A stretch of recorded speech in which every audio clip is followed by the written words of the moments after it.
ৰাজপথত একাংশৰ প্ৰতিবাদ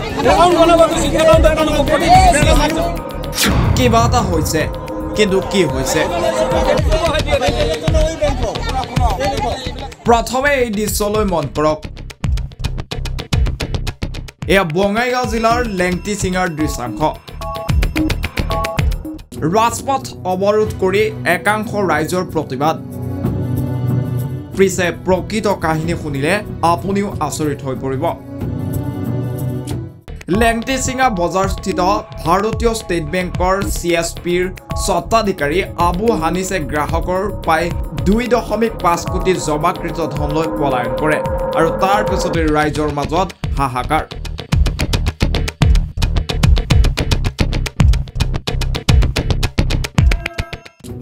গ্ৰাহকে ক্ষুব্ধ হৈ 2 নং ৰাষ্ট্ৰীয়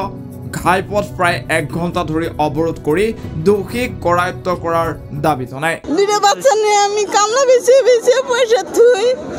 কষ্ট করে খাই আজকে আমার সব কিছু টাকা হানি তুলে না পলাইছে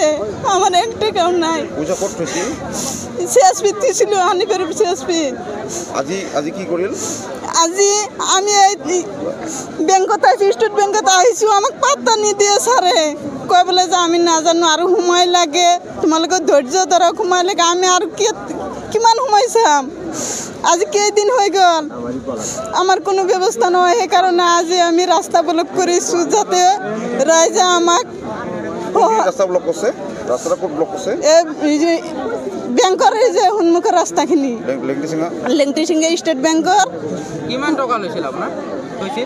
কৈছিল মোৰ একাউণ্টত আছিল 57,668 টাকা আছিল আৰু এই মাহতে মোৰ অৰুণোদয় পইচা সোমাইছে সেই পইচাখিনি হ'ব মোৰ পইচা হ'ল 60,000 এজাহাত দিছিল আপোনালোকে থানাতো দিছিলোঁ তাতে মোৰ খালি এই একাউণ্টটো ফটো ষ্টেট কপি লৈছে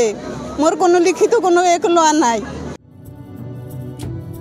অভয়পুৰৰ পৰা শফিকুল ইছলামৰ ৰিপৰ্ট এনিভাৰত 24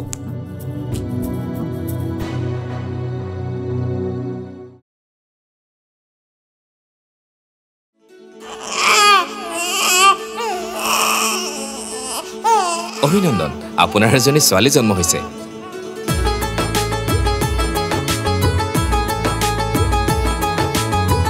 লাহি পাহি এজনী পৰি